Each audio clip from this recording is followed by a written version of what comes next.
World Speaks Omaha. Our organization champions language accessibility and cultural awareness. I was born in Bellevue, Washington, so I was exposed to a lot of diversity and culture as a young child. Growing up in Washington, I just remember I had a friend, her name was Rita, and I remember her being like extremely shy. I realized later that I think the reason why she was so quiet is because she couldn't speak English and she was a Spanish speaker. In middle school, I wanted to connect with people, but I couldn't speak Spanish language. So I think that fueled a little bit of my passion of getting interested in the language and the culture. I moved to Bellevue, Nebraska. It was a little bit different, but I always had this wanting to learn the Spanish language. And I thought I was going to be a veterinarian and learn Spanish and help the community that way.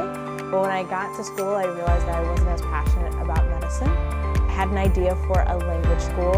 After I came back from studying abroad in Argentina, I had the opportunity to take the idea through a program called the Start Center Omaha. And using the Spanish language, I used that to start our first program with our community language courses we still have today. As we started programming, some of my closest friends were in this community and they helped us start. They were our first teachers, our first in-class mentors.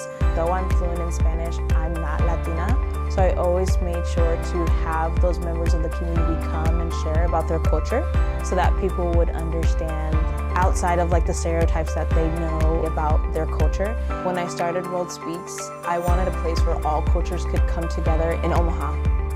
Our Open Doors program provides interpreting and translation at no cost around affordable housing in Spanish, Korean, Arabic, and Burmese. We also have our Justice Speaks program where we share stories about folks in our community. Initially, folks didn't get it. People didn't think language access was part of DEI. Before 2020, DEI wasn't really recognized. The pandemic allowed us to expand our services and shine the light on what we were doing, realizing that the systems that are created are not really designed to be multilingual. So taking that opportunity to make sure that everyone is served equally. We definitely would like to have interpreter trainings with the youth here of the Latinx community. We got to go to a fair once and we said, hey, do you guys interpret for your parents? They're like, yeah, I do it all the time. We're like, do you know you get paid for that? I'm like, what? Telling youth they can honor their culture, make money, and help their community, all three wrapped up in one. The advice I would give people while they're trying to work with other marginalized groups would be go in with a blank slate. You don't know everything, talk to them so they can let you know what they need. Sí se puede.